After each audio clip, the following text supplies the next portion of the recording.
I call the member for Durack.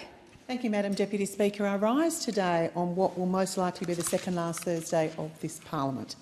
I was first elected to represent the mighty electorate of Durack in 2013, and I can confidently say that this 47th parliament is the least effective that I have witnessed.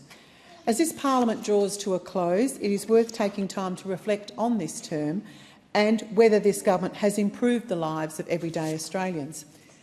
As we get ready to go to the polls, the question that Australians will be asking themselves is this: am I better off now than I was 3 years ago? Sadly, for the vast majority of Australians, that answer will be no. Under Labor's economic mismanagement, Australians are experiencing the longest sustained period of inflation since the 1980s. Under those opposite, interest rates have increased 12 times. Energy bills have risen by $1,000. Living standards, well, they've collapsed. 27,000 businesses have gone insolvent, and we're also in a record-breaking household recession. In the last few weeks, we've seen Labor patting themselves on the back and rubbing their hands together for hopefully some good pre-election news, for the government is hoping for an interest rate cut when the RBA meets on the 18th of February. Now, let me tell you, Deputy Speaker, I want to see interest rates come down. People are hurting out there. Higher interest rates have been absolutely devastating and have meant that families with a typical mortgage have had to pay an additional $50,000 of interest since Labor came to government in May 2022. Unfortunately, there is no guarantee that we will get a pre-election cut, as core inflation, the RBA's preferred measure, still sits at 3.2% outside the RBA's target band.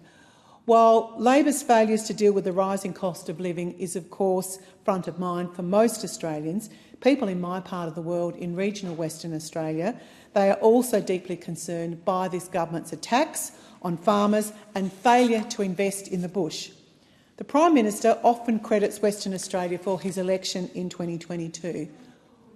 Why then did he insist on betraying West Australia and our regional communities by banning the live sheep trade? Now, this policy, well, it wasn't based on science nor on animal welfare concerns. Instead, it was all about currying flavour with inner-city voters on the East Coast.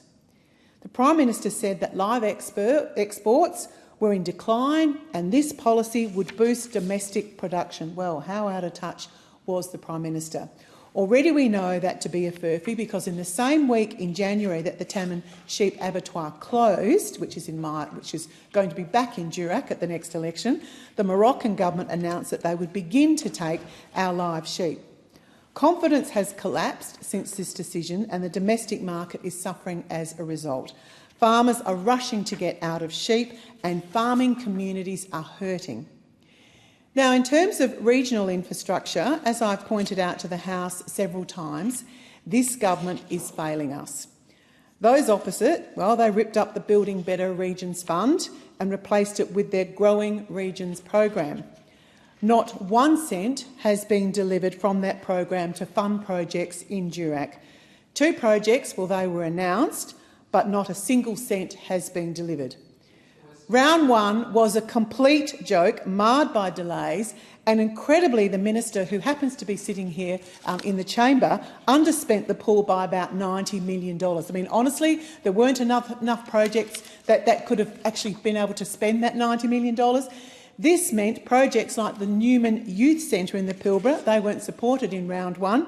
But incredibly, just months out from an election, it's now all of a sudden deemed worthy of funding. Why wasn't it funded in round 1? I'm the minister sitting here. I ask her. This was always a worthwhile project and Labor should not have delayed its approval because, as we know in the bush, this has inevitably led to cost blowouts. Now, failing to manage the economy and failing to support our regions are just typical features. The minister's got a lot to say at the moment about people listening here, but she has failed regional Western Australia.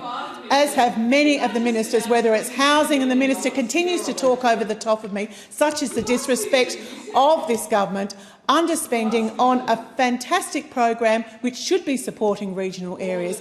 This government has failed Western Australia, and Western Australians, they will remember that when we finally get to that election date.